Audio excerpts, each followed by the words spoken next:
The moment a body is found, the clock starts ticking. 48 hours before the trail goes cold. From A&E and Crime House, this is the official podcast from the famous true crime series, The First 48. I'm Carter Roy. Every Thursday, I revisit a landmark homicide investigation in depth with long-form storytelling built for your ears. Listen to and follow The First 48 on Apple Podcasts, Spotify, Amazon Music, or wherever you listen to podcasts.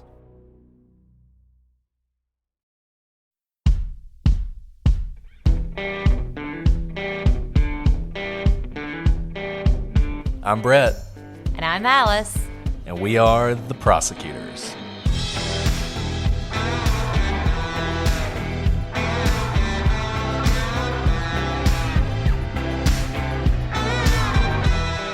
Today on the Prosecutors, the prosecution's case ends and the defense case begins in the Lindsay Clancy trial.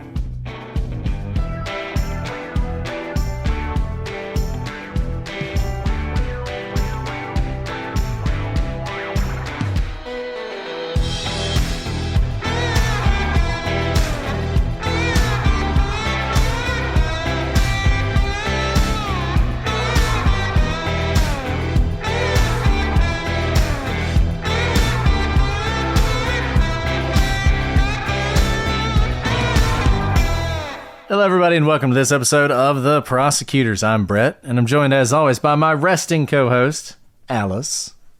If only I were actually resting, and you weren't making a pun on the prosecution in Lindsay Clancy's trial resting today. Good pun. What can I say? Who can rest when there's so much law to be talked about? It's true, and that's what we're going to do today. Thank you guys once again for joining us as we walk through the Lindsay Clancy trial in real time. And hey, you know, it's not the end and it's not the beginning of the end, but it is the end of the beginning.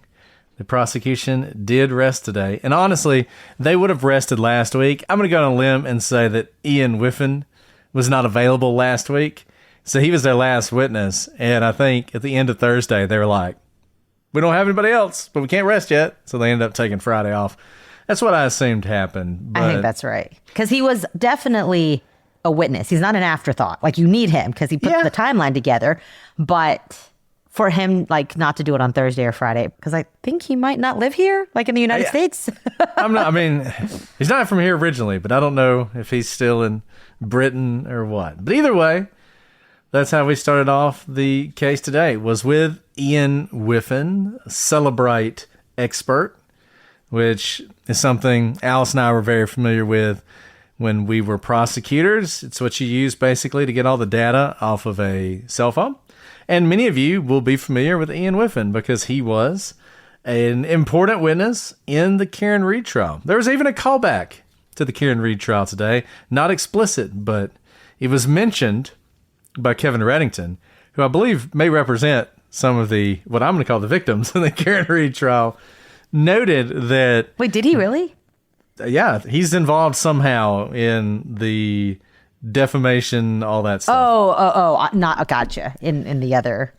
Yeah. It's a small... It's a small world. Small bar. He noted during cross-examination that one thing that can cause an Apple Watch and a cell phone to register a stair climb is going up and down a hill, which is exactly what happened in the Karen Read case. Wait a second. How can you have your cake and eat it too? Yeah, well, you know. So that's Ian Whiffen. He's there, and he is going to be telling us about the Apple Health data and the cell phone data and what it tells us about the timeline in this case. So on the 24th, which is obviously the day that matters the most, the heart rate data started at 6:52 in the morning. One thing some people had wanted, they wanted to see her Apple Watch data to confirm her insomnia. Well, it seems pretty obvious. She takes her watch off at night, probably charges it, so it wouldn't be very helpful. And this makes sense. She puts it on around 6:52, which I guess is when she woke up that morning or when she got up that morning. And it starts recording her heart rate data. Interestingly, the last heart record was at 5:23 and 53 seconds that day, which means at that point she probably took her watch off. I don't think it died on her at 5:23. That would be a very convenient time for it to die. It seems like that she took it off. That, most sort of conservatively, is 9 minutes after Patrick left to pick up stuff from CVS and the 3V. Now, that's Patrick's estimation of when exactly he left, around 5:15. I think he probably left a little bit later than that, but it seems like very quickly after he left, probably at most 9 minutes, maybe less than that, she is taking off her Apple Watch for whatever reason. The last heart rate record that we have from Lindsay's Apple Watch was 57 beats a minute. Which is very low. Very low. Much lower than mine ever gets to. Like calm. In fact, I think Whiffen was saying that she has a range, as everyone would. And she typically ranged from, he said, the 50s up to, when you exercise, I don't know, 100 something. It was over 100. Yeah, over 100. In other words, like below 60 beats per minute, typically you're like an athlete. Like it's a very healthy resting heart rate.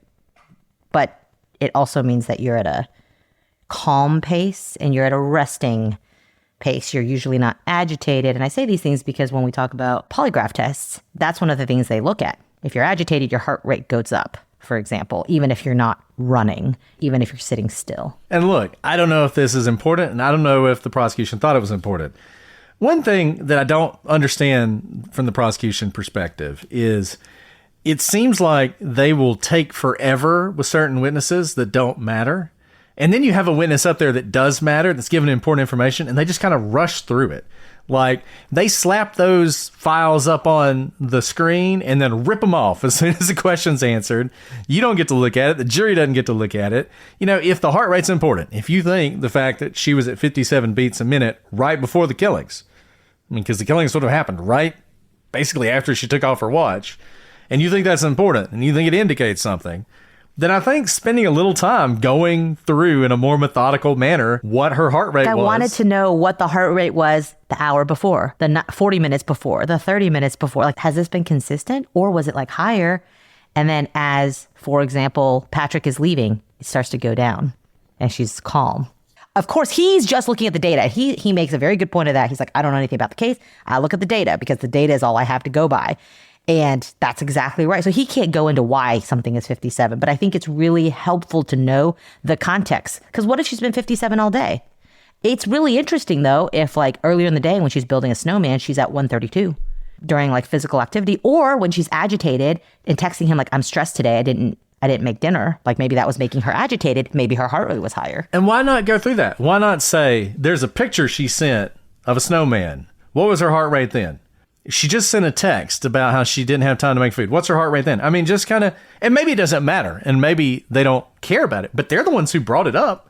They're the ones who put it on the screen. And I feel like this happens so much with this prosecution. They just throw data out there sometimes and then never give you any context of why it's important. Is it important? Is this just, it was on here, so we're going to tell you about it?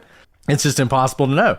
And I feel like they're saving up for some sort of just miraculous closing argument where, like Matlock, they bring it all together. And I just got to tell you, in the law, hiding the ball to the end is almost always a bad idea, whether it's a brief or a trial or an oral argument. Make your case and then support it. And they have not done that. They want to have some sort of clue. It was, Mrs. Marple in the library with a tire iron reveal at the end. And I just think it's a mistake. And so they threw a bunch of information at the jury throughout this entire case, including today, but never tied it together. And another thing I would have liked to know, okay, our brains are all going, why would you take off your watch? Like, I will tell you, like, if I'm the prosecution, a theory will be, you are not in psychosis. You know exactly what you're doing. If methodically, as Patrick leaves, you take off your watch, which can track your motions, and you put it aside. And you do that while your heart rate is very low, right? That is seemingly the obvious theory that would support this is a methodical, intentional killing in which she was in control. But this is what would be really helpful. Other times, the data will show when she takes off her watch. Does she never take off her watch? We've talked about this with wedding rings, an Ellen Greenberg case, right? We've talked about this where it may not matter at all that Ellen Greenberg didn't have her engagement ring on if she took it off all the time when she washed dishes, when she did X, Y, or Z. Some people truly never take off their ring, like me. It's terrible. Like, you should not do that. It's really bad for your ring to do that. But I just never take it off because otherwise I will lose it. So going through her data, even though he may not know why the data stops registering there, we know from the timeline and all the testimony that's come out, she's not asleep at that time. And even if you're asleep, your heart rate registers. So he's postulating that the battery has died. So you can also see charging data. Did the battery die? What was the charge on the battery? When was the last time it was charged? When was the last time she takes off? Does she take it off every day around the same time to make dinner, for example, or to give the kids baths? So that would be a regular time, like 5:30 is about bath time. So I always take it off. And I believe he even said he only looked at the data from the 24th. And that is where I thought was a mistake for the prosecution, because even earlier that day, or to give him all the data and say, when was the last time? Like, give us all the other times in the last week in which heart rate stopped registering, which may indicate the same event here. And if it never happened, that, I think the jury, even sitting there, not needing a Matlock moment, would say, so today was different. Today is not something that she does often, and it was different than all the other days. So she did something intentionally, which is take off her watch, which she never does. But we don't have that data. And, you could have looked at her Apple data for all of January. Was it common for her heart rate to drop to 57? Was that significant? Is that a significant thing that it's that low? Or was that pretty common for her because she's in great shape and when she's resting, it's low? Because you're right. If you're the prosecution and you're trying to make this argument that this was, I don't think cold-blooded murder is what they're going for, but a very intentional, purposeful act that she did when she made a decision. And you want to build in this whole, it was the best day she'd had because she'd made that decision and the weight's off. A 57 heart rate's pretty good. That's not bad. It's not a bad piece of circumstantial evidence that you could go with. And I'll just go with one thing. 57, like we said, is pretty low. We know she just got left home alone with 3 kids by herself during which she has called before in her notes witching hour, which I think any parent would recognize. 5:30 at my house is always crazy. And my heart rate, I can tell you, 30 out of 30 days, my heart rate at 5:30, just because we're about to eat dinner, kids are tired from the day, from school, people are waking up from naps, is chaos at my house. It just truly is. And so this is, again, helpful to know. Does that apply to her? One just independent factor we know. She is home alone with 3 kids, which is more work than if it were the other way around. She were out running errands by herself with no kids, and Patrick were home with the kids. So I do think this heart rate could be important with more context. But we don't have that. So, we've spent way more time than the prosecution spent on it. We actually really did. She averaged a high 70s, low 80s that day. I think that was a little thrown off by probably being outside and building the snowman, but nevertheless, much higher than 57. There was also some flight climb data, which this is climbing flights of stairs.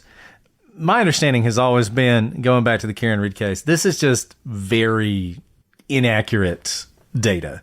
This is one of those things that like Apple does its best to tell you, but it's a little off.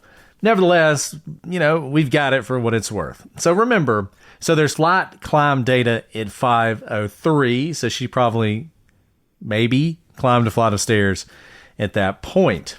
That was obviously before Patrick had left. Now we know she takes off the watch at 5:23.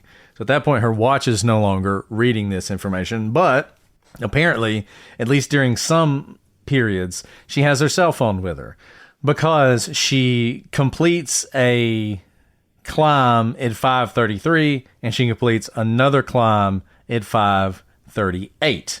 Now, why is this important? Because the phone call that was made to Patrick, I believe I'm getting this right, was at 5:34. So if you just want to put in your mind what could be happening here, and this is not telling us all the data we'd like to see. I mean, what would have been nice to see, the chilling, would have been up and down the stairs at, let's see, 5:25, and then 5:29, and then 5:35. Because what you'd be seeing is she's going up, she's getting one of the children, she's taking them down, she's killing them, she's then going back up and doing it. We don't have that. So we can't say definitively when all that's happening. But it is interesting that she misses the call that he makes to her at around 5:33. She then completes a stair climb and makes the phone call at 5:34. One possibility is that's her coming up from the basement where she's been doing what she's doing. Then she makes a phone call to him. He mentioned that she seemed like she was busy in the middle of something.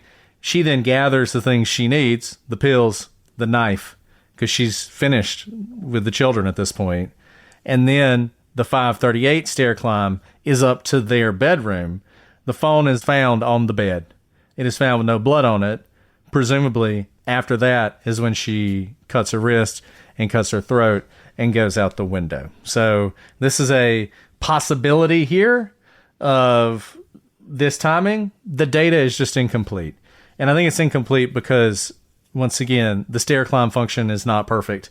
You only have these two. For instance, the 5:33, she's going up from somewhere, but there's no, she ever went down anywhere or anything like that. So not perfect data. Can't guarantee that's what's happening, but it sort of fits with the general idea of what we believed, which is he leaves, he goes around the corner, she goes back in. And I think now the theory is that Dawson was the first one that she killed. Dawson's eating his snack on the couch, which was found half-eaten on the couch. She takes him. She kills him. She comes back. She gets Cora. She kills her. She comes back and gets the baby. Kills him. Then the phone call comes in from her husband. She goes upstairs. She calls him back. Then she goes upstairs. And the attempted suicide happens. Then she goes out the window, and then from that point forward, she is there until he gets back. I think that's sort of the timeline at this point.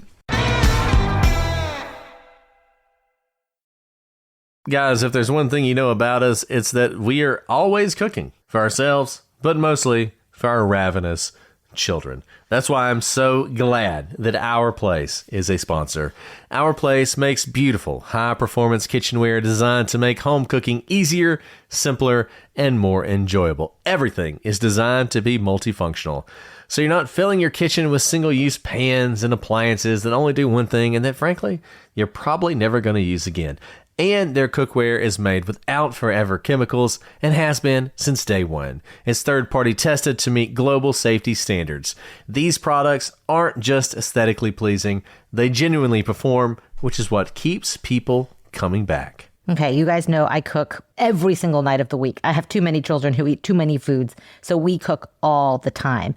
I was a little wary about getting yet another appliance to let me down, but I was influenced. I got the Wonder Oven Pro, and oh my goodness. Honestly, it's become one of the most used appliances in my kitchen. It's an 8-in-1 that preheats 60% faster than a traditional oven, which means dinner gets done 60% faster for me, and it cooks up to 40% faster, so meals really happen quicker. It air fries, it roasts, it bakes, it toasts, it reheats, proofs, dehydrates, and broils all in one compact footprint.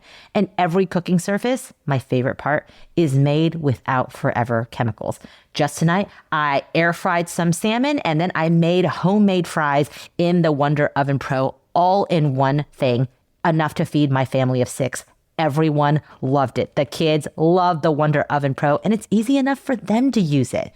Upgrade your kitchen with Our Place today. Visit FromOurPlace.com/prosecute and use code prosecute for 10% off site-wide. That's FROMOURPLACE.com/PROSECUTE and use code prosecute for 10% off site-wide. With a 100-day trial, you can try it completely risk-free. Does anyone else feel like August is the Sunday of summer? It's the perfect time to hit reset before the autumn rush, and for me, that always starts with my wardrobe. Quince proves you don't need a crowded closet to look incredible. You just need the right pieces. Quince specializes in effortless, high-quality essentials like ultra-soft organic cotton and premium Mongolian cashmere sweaters. They're beautifully tailored, built to last, and transition seamlessly from morning meetings to dinner. Quince also has premium stretch denim starting at just $50. You heard me. And with the kind of perfect fit, structure, and weight you'd expect from a luxury designer brand, I have all of these pieces, from their washable silk to their amazing jeans, and I wear them all the time. Going out to dinner, I even wear them to court, and it makes me feel put together and also like I'm in the highest quality of clothes. Guys, if you see me out, if you saw me at CrimeCon, if you see us in the various things we do, chances are I'm wearing one of two things. Either it's a t-shirt and probably some shorts, or I'm wearing something for Quince. Oh, I got a jacket on? That's Quince. Oh, nice button-up shirt? Quince. Oh, I got some nice pants? Quince. And you know what? It's August. It's still hot, but I'm looking forward to the winter because I've got my Quince cashmere sweater. And anyone who ever grew up watching Seinfeld knows cashmere is the best, and you can get it from Quince. So what are you waiting on? Upgrade your everyday. Download the Quince app for app-exclusive offers, or go to quince.com/prosecutors. Get free shipping on your order and 365-day returns. Now available in Canada and the UK too. That's Quince, QUINC.com/prosecutors.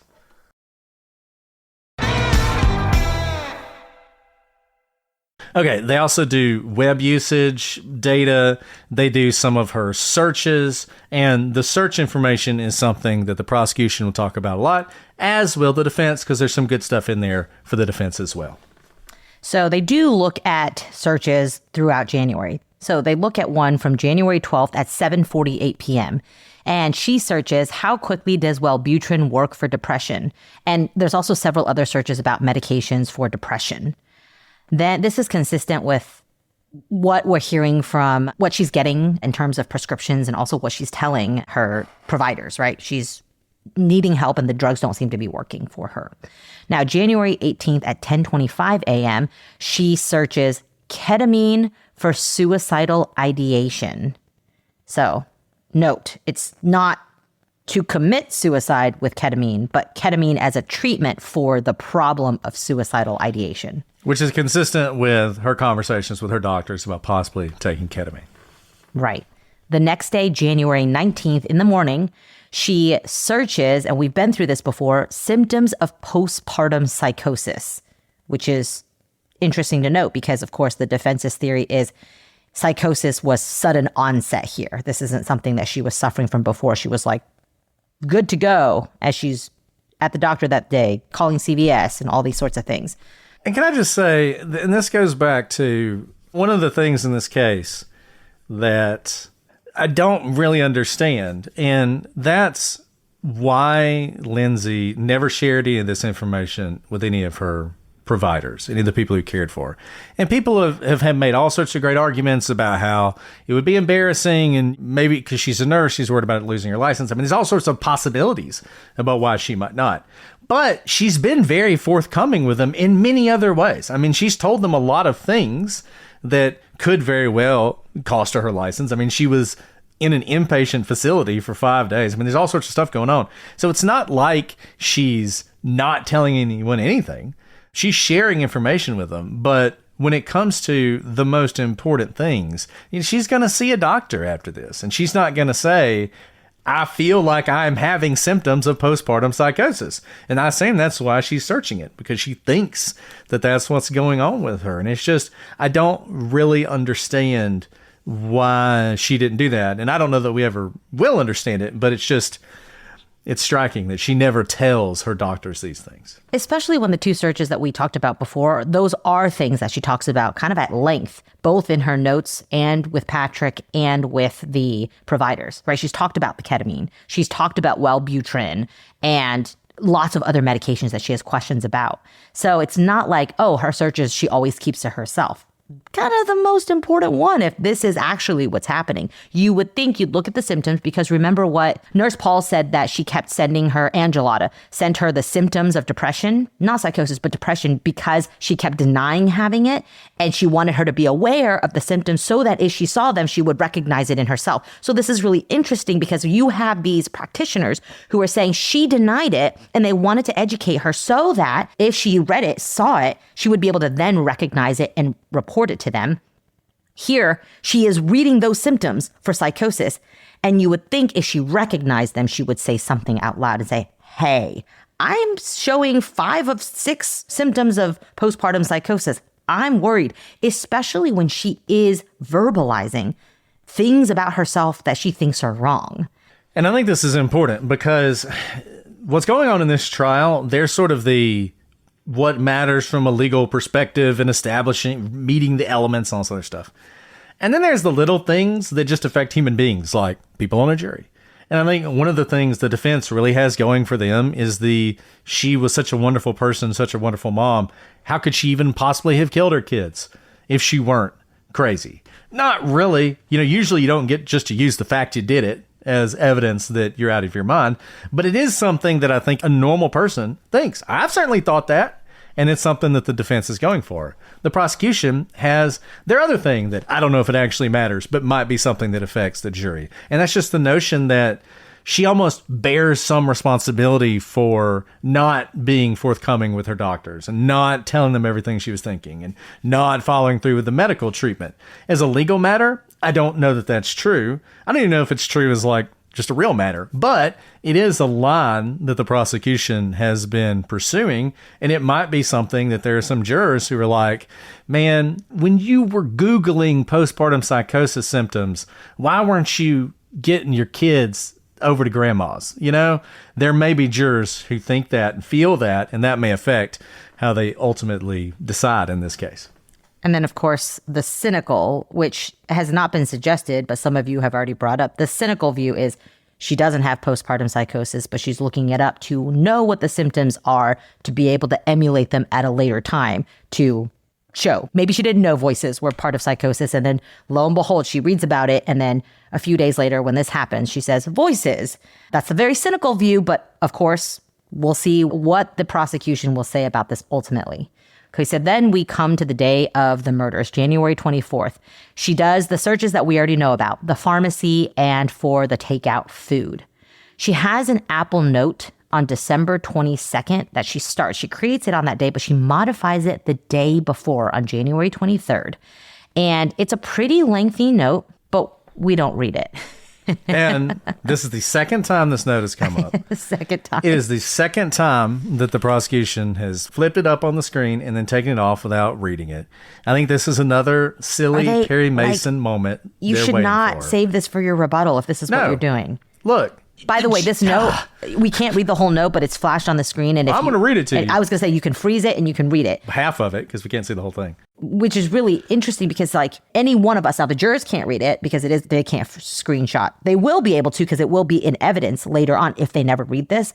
But you'll hear this and it's a very substantive, interesting note that I think I would feel like the wool had been pulled over my eyes if I'm a juror and I go back into that room and I see this note and I can read it for the first time and I read it and I realize the prosecution flashed it on the screen multiple times but never read it to me. And it's so weird because Reddington's asking questions about it and it's like, why don't we just read this note?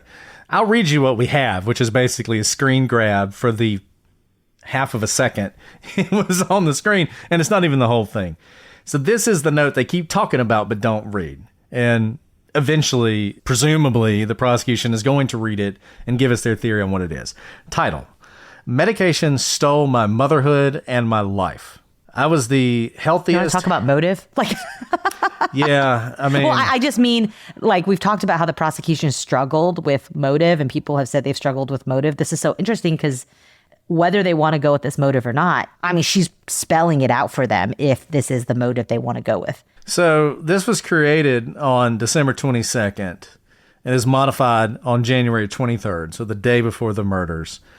And so she's saying that medication stole my motherhood and my life. I was the healthiest, happiest mom. I worked out every morning, meditated, and took care of myself so I could be the best for my kids, until prescription medication stole me from my own body. It began with a touch of postpartum anxiety. The baby wouldn't take a bottle, and I was due to go back to work. He was on a strict nap schedule to get him to sleep through the night. I had 3 young kids to take care of and was a touch anxious. So I did what you do. Asked the psychiatrist for some Zoloft. It took me weeks to take it, but I finally took the plunge. I took 25 milligrams for 1 week, and then on the 7th day, I increased to 50 milligrams as instructed by my doctor. Well, that night, I couldn't sleep a wink. I did take the medication at night and didn't know I wasn't supposed to, but still not a wink. I called my psychiatrist the next morning. She said to stop taking it. The second night, I barely slept too. She prescribed Ativan and Benadryl to fall asleep for the next night, which isn't true. Lindsay started taking Benadryl on her own. We know that. That's when everything started going downhill. I took those, which is also weird because that is not consistent with anything anyone said. Ativan was one of the few things that actually helped her. And I think Patrick's talked about that it was the Seroquel when everything really started going downhill. But nevertheless, that's what she's saying. I took those meds to sleep for 2.5 weeks until the Zoloft was out of my system, and then weaned off the Ativan followed by the Benadryl. And then once I tried not taking anything, I couldn't fall asleep and stay asleep. I had become so dependent on the Ativan to sleep, but I didn't realize it. That's all we have. There's more to this note. We have no idea how it finishes or what else it says. Presumably, as I said, at some point the prosecution will read it. It's a very interesting note, particularly given that it is edited right before, the day before the murders. She's editing this note. We cannot know the changes. Whiffen talks about that.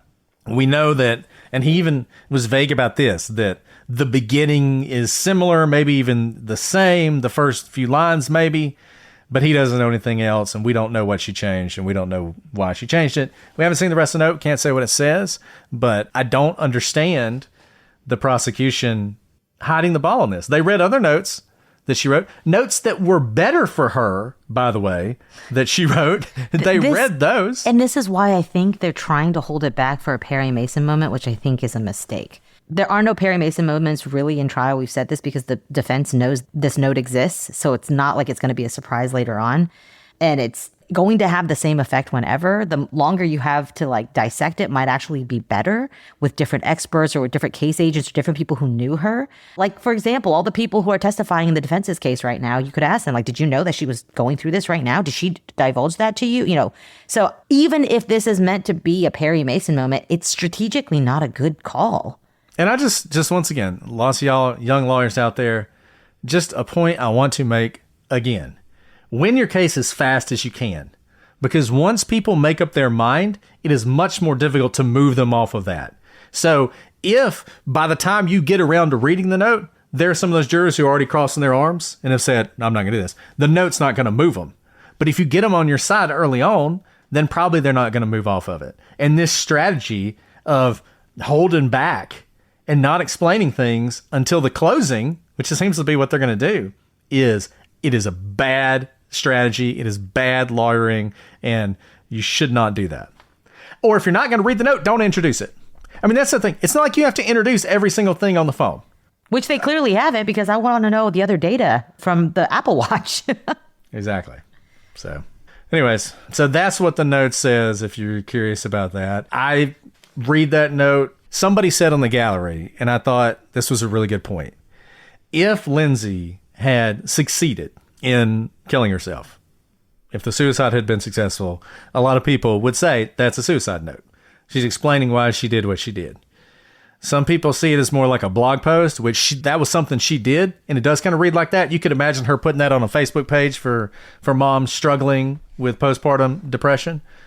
You'll just have to decide for yourself, and obviously it might be easier if we had the end of the note. And I do think it's interesting that it seems like she is lying. I'm not going to say lying. Lying's maybe strong. She is misrepresenting the history of this in this note. In her own writings, she is saying things that don't seem to be quite accurate.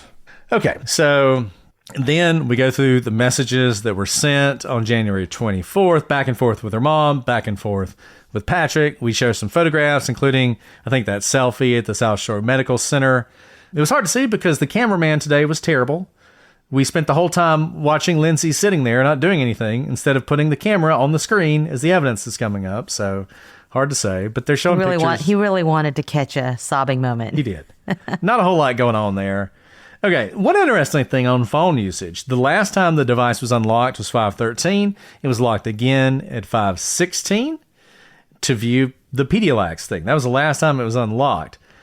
The phone call I don't have an Apple, so I didn't know this. When you miss a phone call, you don't have to unlock it to call back. You can just call back. So it seems like that is probably what she did. And that's true because remember the timestamp? She called back within less than half a second. It was like milliseconds. And if you do have an iPhone, you know that it like screens and there's a green and a red dot. It says like, or a circle where you can just immediately press back. So I think she immediately missed it, looked down and pressed the call back number, which is why her phone was never unlocked. See, I think she was going upstairs as the phone was ringing with the intention of answering the phone when she got upstairs. She missed the call. She was upstairs. She calls him. That's what I think happened. Yeah. Based on what we saw today with the stairs and everything else, I think when he called, she was killing one of the kids downstairs. I think that's what happened. So probably the last one at that point. Okay, so there is then, remember, we're still on just the Cellbrite. I had always called it Cellbrite Court, but everyone kept saying Celebrite today. So I was like, I've heard it both ways. And honestly, Ian didn't really clarify it. He did not, but he also has this beautiful accent. Beautiful, So yes. It was really wonderful. I thought it was Australian. Apparently it's British, but but it is spelled Celebrite. This is of no import except that I spent many years of my career calling it Cellbrite. So remember, we're still just talking to the Cellbrite analytics guy. He's looking at the data. So the defense cross-examines him and he questions him about the accuracy of the Apple Watch health data, which is fair, right? Like it only tracks when it's being worn, for example, and there's like double tracking. So that would not mean that there's two sets of data, but rather the phone and the Apple. And they kind of go into, you know, why you extract the data from the phone that syncs with the Apple Watch, that sort of thing. And the whole point of this is just to call into doubt. Like you see some sort of a timeline emerging with this Apple Watch health data, and they just want to detract from it in the sense of saying, well, you can't really trust it. We know that the stair climb data, flight climb data isn't totally accurate, right? That's right. Like you could be in a car, you could be climbing stairs. It doesn't mean that she took 5 minutes to climb the stairs. She could have stopped, but it doesn't register as different things. So then he also goes into the fact that there's no usage or health data after 5:38 on the phone. Which, question, why wasn't the prosecution pointing that out? Because that seems like a pretty significant thing. Because that tells Means me everything's done by then. everything's done by then. Everything's done by then. 4 minutes after she calls him back. In other words, she was in the middle of something. And it also means, by the way, she jumped just like we hypothesized last time.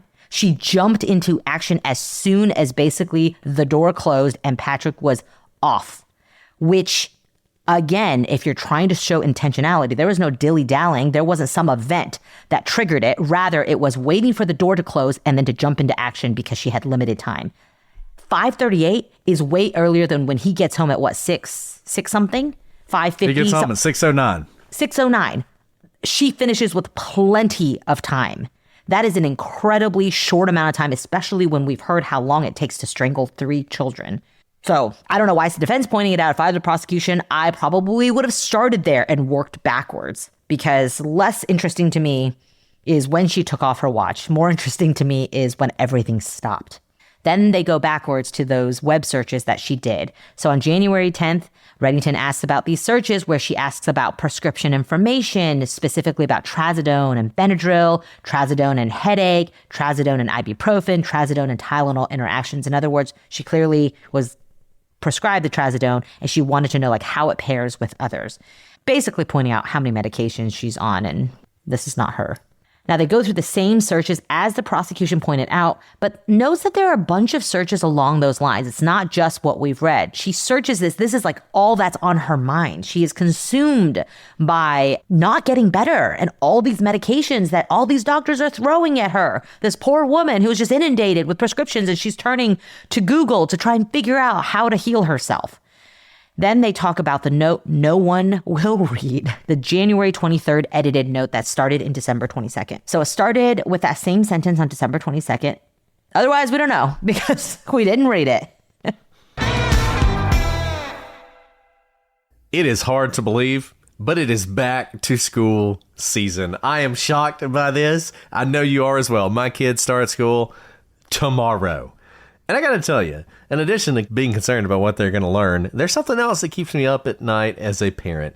Our kids are the first generation growing up on ultra-processed foods. And what are the long-term effects? We're only beginning to understand them, but that's why Hiya exists. It gives parents a real solution in a market flooded with kids' vitamins that prioritize candy-like appeal over actual nutrition. That is not Hiya. It is packed with a blend of 12 organic fruits and vegetables plus 15 essential vitamins and minerals into every chewable. We're talking vitamin D, B12, C, zinc, folate, all the foundational nutrients that support immune health, brain function, mood regulation, concentration, and the development of strong teeth and bones. And Hiya is NSF certified and received Clean Label Project's highest purity award.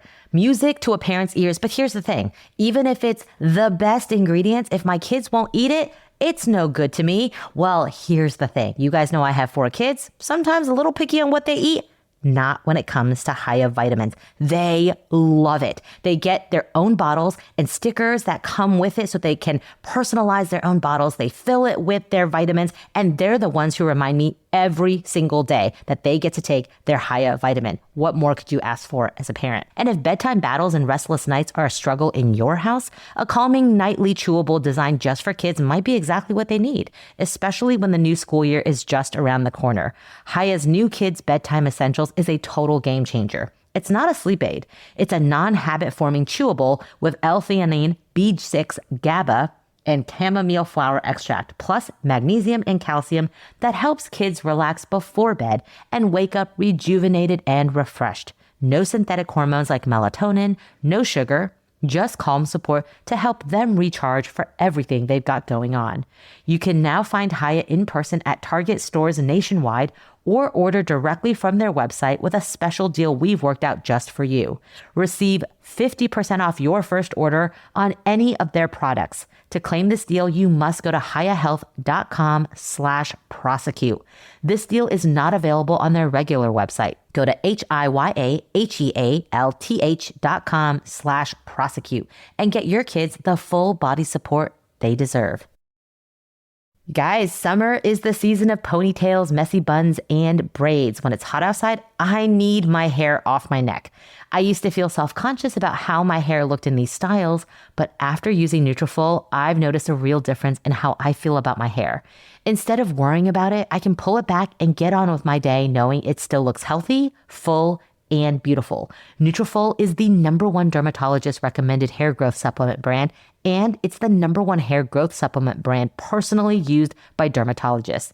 Nutrafol's hair growth supplements are peer-reviewed, NSF certified for sport, and clinically tested. It's not a one-size-fits-all approach.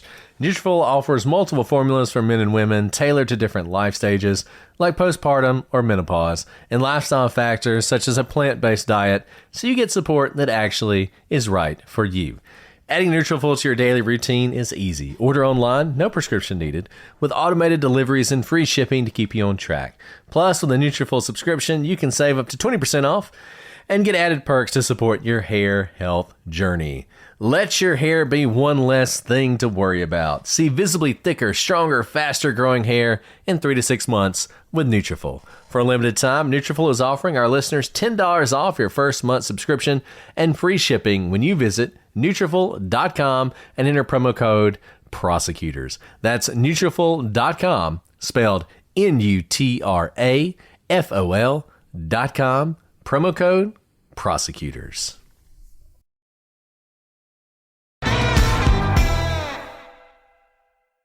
I mean, I just don't get it. It's just we're all talking about this note we won't read. It's kind of like everyone walking by the man that the Good Samaritan finally helped. I was like, whoa, let's step over that one. Yeah, we don't. Nobody. This is a big note. Let's step over that one. And you just got to imagine for the jury, you're like, what's going on here? Is this important? Why are we reading this note? Why are we talking about this note? But anyways, whatever. We spent enough time on that.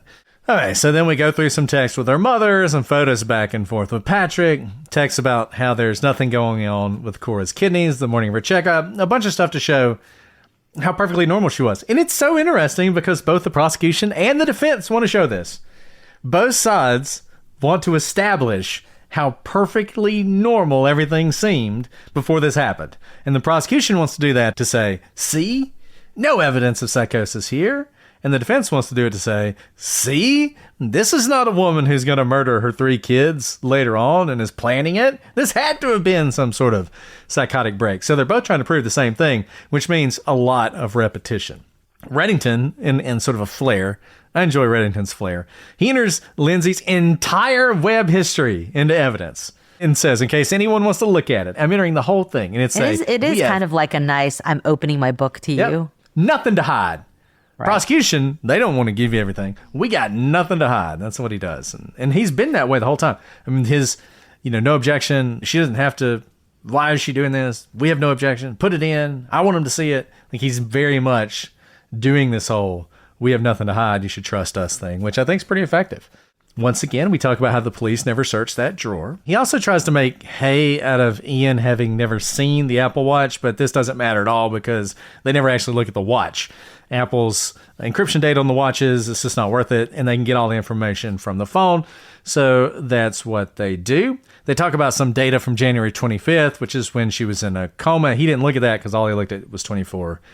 Anyways, and it comes up on redirect that this could have come from either the watch or the phone. It could have come from any number of things. Not a big deal. After Ian, the Commonwealth rests. At this point, we have a motion for judgment of acquittal, which is standard operating procedure. Very pro forma motion here if you watched it. I mean, Reddington basically gets up and says, hey, there's a case where it kind of says that cross-examination can be enough to show that someone was not mentally competent. So I've done that. Why don't you just say we win? Which is essentially what he does. And the court is not going to do that, obviously. This is going to go to the jury. Now, one of the most interesting things he does is he argues that the judge should reduce the charge based on what the prosecution has proven down to murder 2. I actually think this is a mistake because I think I could imagine a jury looking for a compromise would feel better with a murder 2 guilty than maybe a murder 1 guilty. So he said that. If I was the prosecution, I might almost be like, yeah, well, why don't we do that? We give them that option. It'd be even better. She can choose between the 2. But that's his position. And we'll see what ends up happening at the end of the case. I don't think he'll win that motion, but I guess you never know. You never know. Okay, so I guess they're making it for lost time of ending early Thursday and not having court on Friday because they jumped right into the defense's case. I really half expected them to just rest for the day because that's kind of been the timeline in which they've been going. But the defense did start their case today. And the first person that Reddington called was Margaret Hamp, who was a labor and delivery nurse at Mass General since 2006. She's someone who worked with Lindsay starting in 2015. And so she's her friend, coworker, and here to talk about Lindsay as a nurse and kind of knowing her through all these years. She said Lindsay loved being a nurse and she was really good at it. She said Lindsay was the type of nurse you wanted taking care of you because she cared so much about her job, and she'd even be emotional during births because she would cry out of happiness for the person she was helping. And she would engage with her patients. She would often ask them questions about childcare and parenting tips because she couldn't wait to be a parent. Now, Margaret didn't see Lindsay after Callan was born, but she did text with her and she sent her a gift. She was there for this now infamous incident when Cora was a baby and Lindsay had access to her baby monitor on her phone and was watching it at the nurse's station during work. So Margaret was there when Lindsay saw Cora crying in the monitor. And she said that Lindsay was worried that Cora was crying and Patrick wasn't answering his phone. So that's when she called the police. So the prosecution is now in the position of doing cross-examination, and they stand up and say, but you've never visited the Clancy home, so you don't really actually know anything about her life during this time. You only knew her in the work context, right? She's like, yes. And they also, I thought, did a good tactic because clearly Margaret Hamp is there not in her capacity really as a labor and delivery nurse. She's there to be like a character witness for Lindsay. And the prosecution says, but you're a nurse. You've had some training on how to deal with patients who've had mental issues, haven't you? And she says, yes, I have. And they get her to agree that those patients, they need to stay on their medication and they need to be compliant in order to get better, which was good because we obviously know from all the practitioners' testimony that Lindsay Clancy was anything but medication compliant. Yeah, and so this was really a good cross, but I don't know if Reddington anticipated this or what, but man, was he ready with a redirect? This was a good redirect, so that was me. Minash tip in the hand, because then Reddington gets up with a redirect. I'll say, he's organized. Like, he's been thinking about his defense, which he should. So he asks her, are you aware of any incidents when a woman has expressed concerns where she wanted to hurt her child? And she says, yes, in my position as a nurse, I in fact have had that situation come up. And when that happened, Lindsay was actually there. That patient was trying to harm herself while pregnant. And the nurse mentioned Andrea Yates. Now, when she mentioned this, Lindsay was like, who is Andrea Yates? I don't know who that is. And so Margaret told Lindsay about the Andrea Yates crime where she killed her six children, I think. I don't remember how many it was. Many children, drowned all of her children. Devastating case out of Texas. And when she told Lindsay about Andrea Yates, Lindsay cried and said, how could a mother hurt her children? That's a zinger. Way to go, Reddington. Yeah, I mean, I was like, that's a zinger. Like, wow. He was prepared, and he saved that for redirect. Yeah. Like, he knew that was testimony she was going to say, and he saved it, and he played it just right.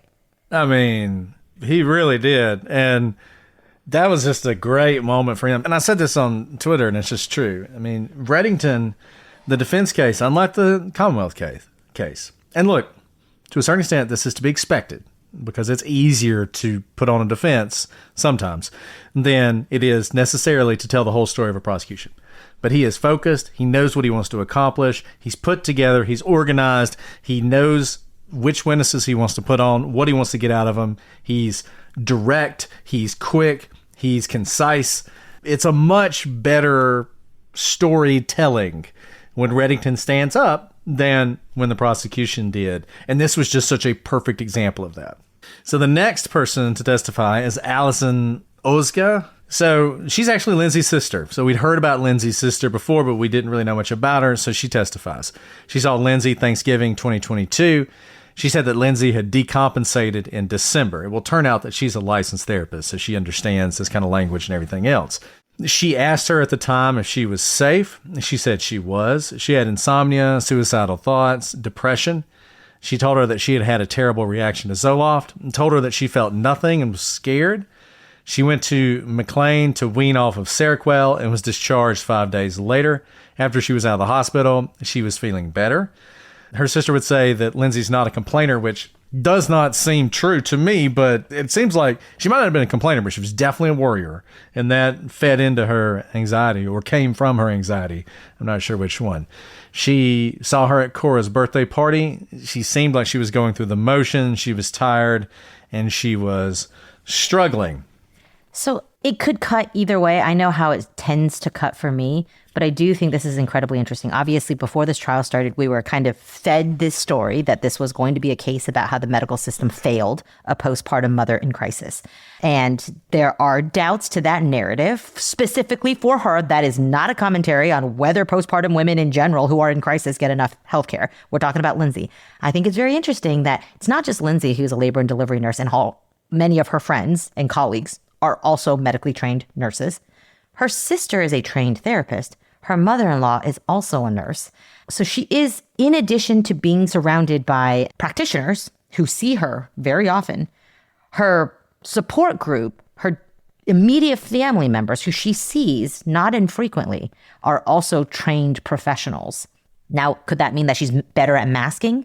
But I want to note that, like, the narrative we were initially told, and I'm just saying told because, like, I think it's the news that initially put it out there, right? That this whole case is just about medical system failing, is certainly not the case with, like, look, most people don't have family members who are trained therapists and medical professionals. So most people don't even have that benefit of being able to call someone and say, like, who should I talk to if I am struggling with postpartum depression? And Lindsay does have access to that. So just a note here, we'll see where this goes because there's going to be more to the defense here. Yeah. Now, point out exactly what Alice just said. on cross-examination. I thought this was one of the better cross-examinations. You got to be careful with this because I did see some people who thought the prosecution was mean to the sister and the mother. Well, I mean, you got to do what you got to do. By the way, the right? mother's been in trial this whole time. Yeah, she has. Now, she obviously, I assume, was an accepted witness because she was an accepted witness. The reason I point this out is usually there's the rule of sequestration where witnesses can't watch other witnesses testify. And when she took the stand, and she wasn't the first one to take the stand, so when she was the third to take the stand, I was like, she's listened to all of this. Yeah. Very interesting. And interesting. it is interesting. Usually, it's weird because it's usually a family member of the victim. So, like, the mother of a child that's murdered can often stay through the whole trial, even if they're on the witness list. Theoretically, she's the grandparents of the victim, but she's also the mother of the accused. So I did think that was a little weird. I assume that all was dealt with in pretrial stuff. But I mean... The way she testified, you could see maybe she's shaping some things based on what she's heard. Anyways, I get to the cross-examination here. So we get to Mom. Mom's next. I'm just jumping ahead. So they asked the questions. Did you know she was actually discharged early on her own request? She did not. On January 25th, her sister spoke to the police, told them that she seemed okay at the party. She seemed better on phone calls. She meant tone via text message. She had spoken to her on January 19th on text message, and she seemed okay. And then it's pointed out that she is a licensed social worker. She is a mandated reporter, and she never felt she needed to report anything about Lindsay or had any concerns. And that's interesting because it does go to this question of, did all the people around her that were her doctors and everything else, did they fail her? You know, if they'd talked to her family, would have the outcome have been different? It doesn't seem like the answer to any of that is yes. Once again, not a huge bearing on the actual outcome of the case, but something that has come up a lot just in sort of the general question of, was she failed by all these providers? Insurance isn't one size fits all, and shopping for it shouldn't feel like squeezing into something that just doesn't fit. That's why drivers have enjoyed Progressive's Name Your Price tool for years. With the Name Your Price tool, you tell them what you want to pay, and they show you options that fit your budget. Enough hunting for discounts, trying to calculate rates, and tinkering with coverages. Maybe you're picking out your very first policy. Or maybe you're just looking for something that works better for you and your family. Either way, they make it simple to see your options. No guesswork, no surprises. Ready to see how easy and fun shopping for car insurance can be? Visit Progressive.com and give the Name Your Price tool a try. Take the stress out of shopping and find the coverage that fits your life on your terms. Progressive Casualty Insurance Company and Affiliates. Price and coverage match limited by state law. Guys, do you love finding a good deal? One of my formative memories in life was going with my mom shopping. We would go to these outlet stores that had all these great products that you could buy for cheaper than you could ever imagine. And my mom was always looking for a good deal. And I grew up thinking that is a good thing. And you know what? It is. And now in the modern day, when you're looking for a deal, you should look to Whatnot. It is an app that focuses on community, on deals, on being a seller yourself, and enabling you to find all the great brands that you didn't realize had great deals. On Whatnot, you're connecting with sellers and other shoppers. It's like hanging with the group that gets you. This is a fun way to shop, and you almost never pay full price. You can shop name brands across makeup, perfume, clothes, handbags, jewelry, and more, all without the retail sticker shock. This is the best place to find great deals on the products you love. Guys, I love shopping. I love a good deal, but I'm also really busy, so I don't really get the live shopping experience that I just crave until Whatnot. This is where shopping happens in real time with real people, real conversations, and these incredible deals. Okay, I like nice things, but let's be honest. I have lots of kids I have to feed, so I can't really afford to pay top price for it. I wanted this beautiful designer bag, and I thought, let me just check Whatnot for it. Not only was it on Whatnot for literally half of what it's going like right now on other sites, I got to watch the seller show me close up everything about the bag. I got to ask questions to a real person about the bag and its condition. I knew exactly what I was getting, and I was thrilled. Download Whatnot today and get $20 off your first purchase. Search Whatnot, WHATNOT, in the App Store, sign up, and start finding the best deals on the products you love with $20 off your first purchase. Sleep Number's new collections are designed to adapt to the changing nature of your life and your sleep needs. Whether it's the personalized comfort of the Comfort Mode mattress, the targeted pressure relief of the Comfort Next mattress, or the Climate Collection that actively cools or warms to help you fall asleep and stay asleep. And now, all beds are on sale during our biggest sale of the year. Save 25% on the new Comfort Next Luxe, plus free delivery on any mattress. Ends Monday, only at a Sleep Number store or sleepnumber.com. Yeah. Okay, so next is Lindsay's mom, Paula Musgrove, and she talks about things that you would expect a mother to talk about. Lindsay was a good kid. She was an excellent student. She was never in trouble. And of course, she's in the unenviable position as well, where she knows these children, right? She says she loved her grandkids with all her heart, and that Lindsay was a loving and good mother. She said in the summer of 2022, everyone was happy. Then things seemed to just change around the second week in October. That's when Lindsay became very anxious about going back to work. And that's when she was anxious that Callan wouldn't take a bottle, which of course feeds into the whole going to work. Like, how's my baby going to eat if he cannot eat when I go back to work? And Lindsay just didn't feel right about leaving Callan at that time. So Reddington goes through October text messages that Paula has with her daughter, Lindsay. On October 20th, Lindsay texted her mom and asked her to come up. She said she was having a bad reaction to medication and she wanted her mom to come and help her. Lindsay said that she was scared. So her mom went up to Duxbury that same day, and she said that Lindsay couldn't sleep. She was anxious. She was afraid. And her mom was there to help her. She stayed for about a week. Then in late November, early December, Lindsay again messaged her and said that she was afraid to be alone. And she asked her mom to sleep with her. So Paula was there most of December until Christmas Eve. She said that everyone was pitching in, everyone was helping out, trying to help with these kids, to help whatever Lindsay was going through. Now, in January, Lindsay had lost a lot of weight, and she was paranoid about things that she shouldn't otherwise be. She would say it wasn't her mind, that she'd never been like this before, and it just wasn't her. She would go through the motions of being a mom, and we've kind of heard this from other witnesses as well, like her sister right before the mom. And Lindsay told her mom she didn't want to drive, so her mom would drive her everywhere. And she was worried that the school knew something was going on. Lindsay said to her mom that the medication was destroying her mind and that this wasn't her. What she was presenting as this wasn't herself. She just wanted to feel better and enjoy her kids again. And look, I have a hard time with moms testifying. And we talked about this before because moms will take a bullet for their kids. Yeah, Doesn't and they're matter. always, not saying she's lying, not saying that at all, but the way she remembers things now, you wonder, she's looking at it through a lens, she's trying to understand why her 3 beautiful grandchildren, who she loved with all her heart, she talked about that, very emotional moment, were killed by her own daughter. Just imagine trying to come to terms with that. And then you decide it wasn't her. It was the medicine or it was the postpartum depression. Whether that's true or not, you're going to want to believe that. And you're going to build the narrative around that. And now every interaction you think back on, you see hints of it.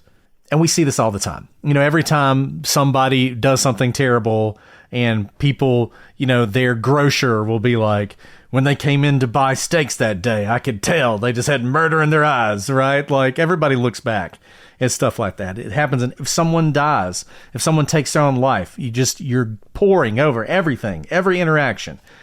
You can imagine she did that too. So how accurate is this stuff? I don't know. And we're about to come to one of the biggest moments that I don't know what actually happened. And that's in December in the kitchen with her and Patrick. Lindsay's there. She's nervous. She says, I just have to tell you guys something. I've had thoughts of harming the children. Now, according to Lindsay's mom, Patrick asked, you know, how did he put it? It wasn't, do you have a plan?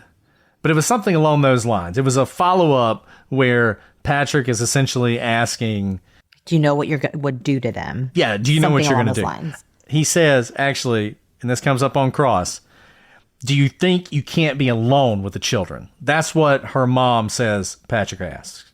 Very interesting. Go back to Patrick's testimony. He initially testified to something similar.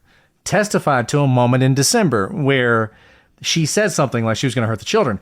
But then he clarifies, I think on cross, he clarifies, or maybe redirect, that it wasn't so much that she was going to do something.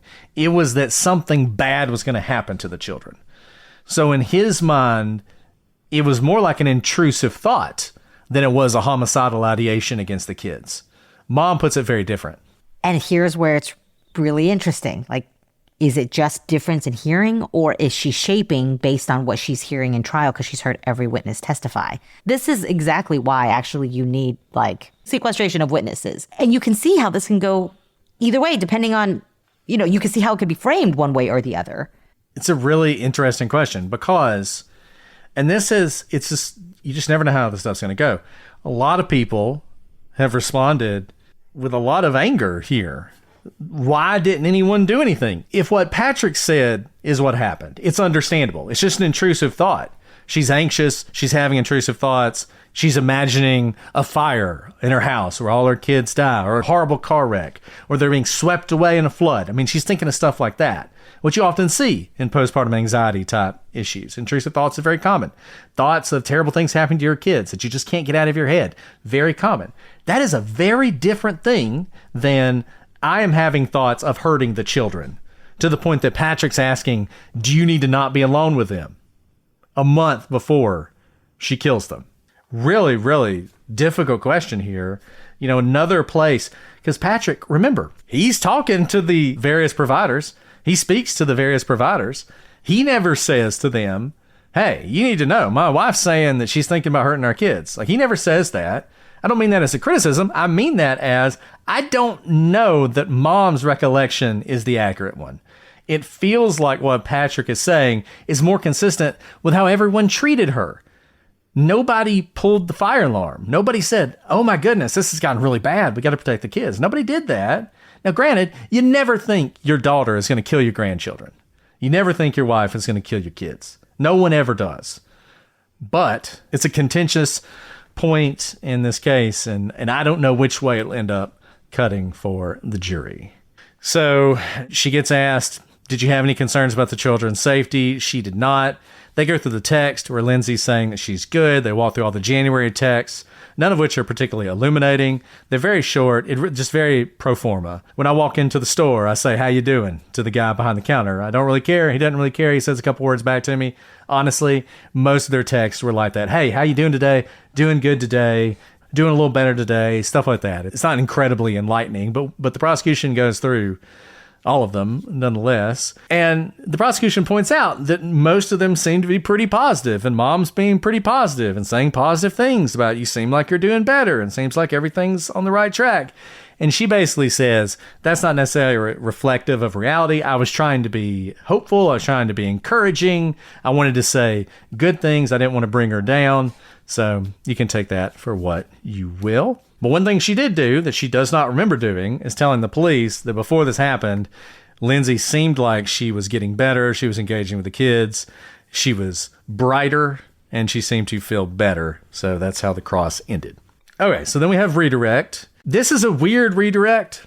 Reddington basically spends the whole time talking about how some of the texts that the prosecutor talked about weren't the ones he was talking about, and were in his version, and maybe not their version, which he had tried to get in before. There's only one version. I know. He wanted his version in as an exhibit, and the judge said the texts are already in, so I'll mark it for identification. So he uses this as an opportunity to ask again that his version that had been marked for identification can be entered as evidence. Nothing, burger, doesn't matter, it's down. And that's the end of that witness, and the last fact witness that we may see for a while. So the next, we said this all along, there's going to be experts, because we have to talk about whether she was not only in psychosis, but whether it kept her from understanding the criminality of what she was doing or to conform her actions, right? That is the insanity defense in Massachusetts. So before they call their first expert, the judge charges the jury on expert witnesses, how to treat an expert witness, what you take from them, that sort of thing. I mean, it's pretty straightforward. Expert witnesses, they're not fact witnesses. They have an That's the whole point. expertise. Yep. They're looking at the records and But it's always the jury that makes the ultimate decision, not the expert. And judges always warn jurors, don't substitute your common sense. just because they say it. Doesn't mean it's true. Yeah. So the first expert they call to the stand is Michael Wolfowitz, who's a board-certified emergency medicine doctor. He's been a doctor for 15 years, and he didn't treat. So part of being an expert is you're not the one like the treating physician. He is brought in to look at this file cold, and he reviewed photos and emergency medical records for Lindsay. And he said that she was not very responsive on arrival, and the doctors were concerned about her ability to maintain the airway. So they put her on a ventilator, which we know because she wasn't able to speak when she first came to. They also noted in her record that she was hypothermic, so very cold, and her blood pressure was low. Her heart rate was high, very different than when she took off her Apple Watch, noteworthy, and that she had lacerations to her wrist. She had multiple superficial, we've heard that word before, lacerations to her arm and neck with deeper lacerations as well. Was it this witness who finally told us what superficial meant? He was. We finally got what superficial wounds are. We did it. We're not making light of that. It's because superficial is not used in the colloquial sense. In the medical sense, it means how deep it goes, like whether it reaches the muscle and fat and tendons, and it did not. That's why it's called superficial. And he finally clarified it for us, a defense expert. Then he went on to say that there were these superficial lacerations to her arms and neck, and that there were no additional structures that were injured. The wounds only went into the fatty tissue, hence the superficial classification, and her injuries were consistent with self-injurious behavior, which drew objections because he was asking him to give the ultimate conclusions about whether she was hurting herself or not, which is proper. Which is, nobody ever explained that, but that's, for those of you who don't know, that's why they kept objecting, because Reddington was asking, in your expert opinion, did Lindsay Clancy attempt suicide? That is the ultimate question. That is for the jury to decide, not for the expert. You just have to be careful about the way you word your question, so that essentially he's answering that without saying that. And Reddington never really, he needs to work on this, frankly, because he's going to have a lot of experts and he needs to get this information out without drawing objections. And he can't ask the ultimate conclusion. Just ask all the questions that lead up to that. That's why you have to say things like, is it consistent with self-injurious behavior? Yes. What leads you to think that this is self-injurious behavior? Stuff like that. Well, it doesn't look like someone else held the knife, for example. The angle is consistent with blah, blah, blah. That's how you get to it without stating the ultimate conclusion. So he went on to say, based on this medical record, that there are 2 lacerations on the left and right wrist, and they were through the dermis into the fatty tissues. And he also noted that there were hesitation wounds on the neck and wrist, and that she had multiple fractures of her spine, that she coded, which we knew, and went into full cardiac arrest. And that's why the doctors did chest tubes. He said that there was lots of blood in Lindsay's chest and around the spine, and that this was caused by her going out of the window, hitting the ground, which causes this injury. Reddington asks a question, which gets an objection, and then they sidebar. Well, they did. They did or didn't? They did not. What? I thought they sidebarred. No, they were going to. Oh, But Reddington's reached his limit.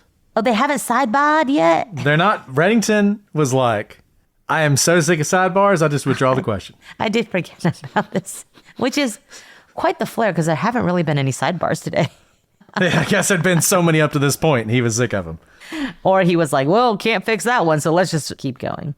And there's no cross of this expert. So that's the first day. Today. First day of the defense case. What'd you think, Alice? I mean, this is unlike other, we've talked about, there's 3 parts of this case, right? There's putting on the charges that she killed the kids and she did this intentionally. But then we know that the defense, they have to put on a defense because insanity is a defense. They can't just assert it and not put on any evidence. So we knew that there was always going to be a more fulsome defense than in a typical criminal case in which there's not an insanity defense. I think he's being pretty organized. It makes sense where he started. This is going to come down to a lot of experts. So we've only gotten a taste of what one of the experts, we didn't learn anything new from this expert today. This was already in the record. We knew all of this. So I don't really know how this helps him, except this is, I guess, cutting against what the prosecution is saying, that she didn't try to hurt herself. But what is important is if she was in psychosis at the time, and this expert didn't get into it. So we haven't gotten really anything of use for purposes of the insanity defense so far, but we are literally a half day into their case. And I'll say this about Reddington, and one thing I appreciate about him, he's put on a lot of evidence, and some of you out there are thinking, this all helps the prosecution. I've heard people say that. Oh, mom's testimony helped the prosecution because of everything she said. Sister helped prosecution. And it may. But the thing about Reddington is he knows what he's going to argue. He's going to argue it, and it's either going to work or it's not. And you're going to know what his argument is, and you may not buy it, but it's either going to work or it's not. And I just like that he is committed to that in that way. And I think the prosecution would have been better off if they'd done the same thing. If they had been very committed to their theory of the case, put it out there, and you either buy it or you don't. And there's some strength to doing it the way Reddington's doing it, even if some of you are hearing it and thinking, I don't know, this makes me think she's guilty. That's just part of it. He can't be afraid of that. He has to put the mom on, let her say what she says, and hope that there are people on that jury who take it to mean there's no way Lindsay Clancy would have done this if she weren't suffering some sort of mental disease. So that's where we are, very early on. Keep an open mind. As Alice said, it is an affirmative defense. They're going to put on a lot of information. So I know a lot of people have already decided what they think about this case, but just give the defense a chance. I mean, see if they can move you off the line that you're currently on. Thank you to all of you who've joined us for this and for our prior episodes on this case. We'll probably have another one tomorrow. Thank you for all the emails you've been sending. Remember, it's prosecutorspod@gmail.com, @prosecutorspod for all your social media. Join us on the gallery where there's a lot of discussions about this. That's on Facebook. Join Patreon to watch these episodes as we record them, usually the day of testimony. And you also get edited episodes early and ad-free. You can do that on Apple subscriptions as well, or you can join our Substack and see the edited videos. This case continues. Eventually it will come to an end. Hopefully you guys that are new will stick with us. Check out our other podcast, Legal Briefs, too. We're so happy. So many of you have joined. We've been getting lots of emails from people who say this is the first thing they've ever listened to by us. So we really appreciate you guys, and I hope you'll check out the back catalog. If you enjoy this, just think how much you'll enjoy the Murdaugh case. And maybe Murdaugh case part 2 when that happens. You can do homework for the next Murdaugh There trial. you go. All right, Alice. Is there anything else you want to add before we sign off for today? No, this is in a lot of ways almost like the start of another trial, because we're diving into what we've all been wondering about, right? We know that the defense had wanted to stipulate to the murders in the first place. They wanted to jump straight to this, but we are in week 3, 4. I've lost count at this point. Week 3, I think, of trial. I actually have no idea what week we're in. Day 14. Day 14. I think that's week 3. We're entering week 3 of trial. And in a lot of ways, we're starting anew. So this feels fresh again because now we're seeing it from the defense's perspective. I'm very interested to see what other experts come on and how the cross-examination will go with each of them as well. So come back tomorrow because it will probably be another exciting day. We'll see how many side buys there are. I just wanted to say that. It always starts with a side buy. Well, of course. It doesn't need to start with a side buy if you just leave the jury out. You don't need no sidebars when you're just in the courtroom. I'll say this about the Karen Reed case. It typically started on time. They do not start on time. We never start on time here. I'm always like pulling the little dial trying to find when it starts. I'm always like, is this frozen? Or it's on the seal. We need the fan. We need the fan because we need something to let me know it's not frozen. That's a good point. All right, guys. Well, I hope you've enjoyed this episode. We'll be back soon with another one. But until then, I'm Brett. And I'm Alice. And we are the Prosecutors.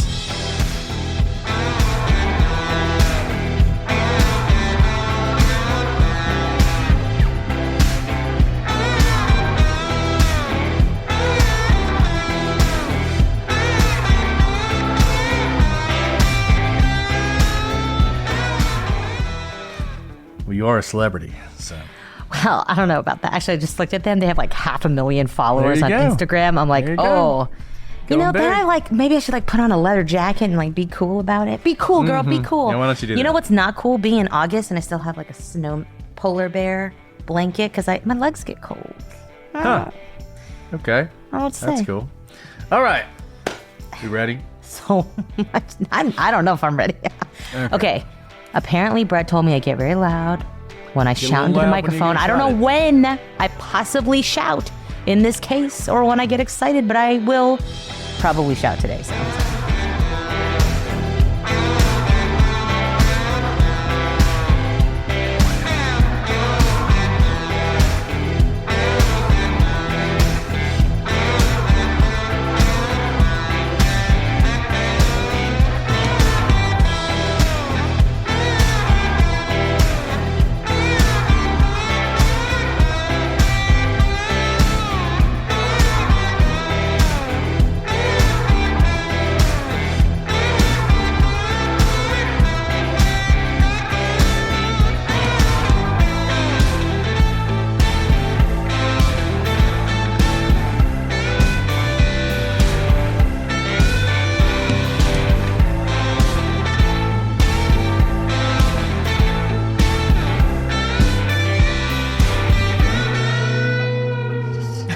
You're gonna No shout promises. Backward. You know how they have I know. the I'm not a pop star. I'm not a pop star. Mic I'm not discipline. a pop star. You know, you gotta I have zero mic discipline. I think we know that about me. Of course. 6 years now. Great shirt. Great shirt.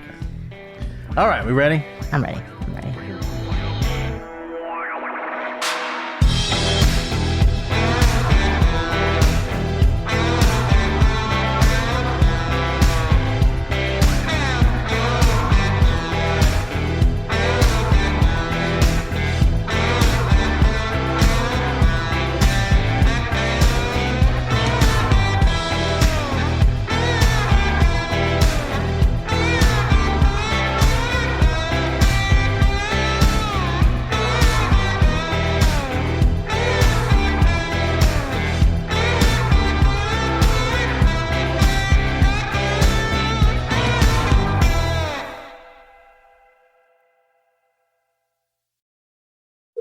Hello, and welcome to Pluto Phone. If you know the name of the movie you'd like to see, just stream it for free on Pluto TV, where all your blockbuster favorites are landing all summer long. Catch Anchorman, The Legend of Ron Burgundy. Fantastic. The Matrix Trilogy. Welcome to the real world. Mean Girls. Shut up! Titanic. I'm the king of the world! And so much more. For showtimes, press nothing. They're free 24/7. That is so fetch. On Pluto TV. Stream now, pay never.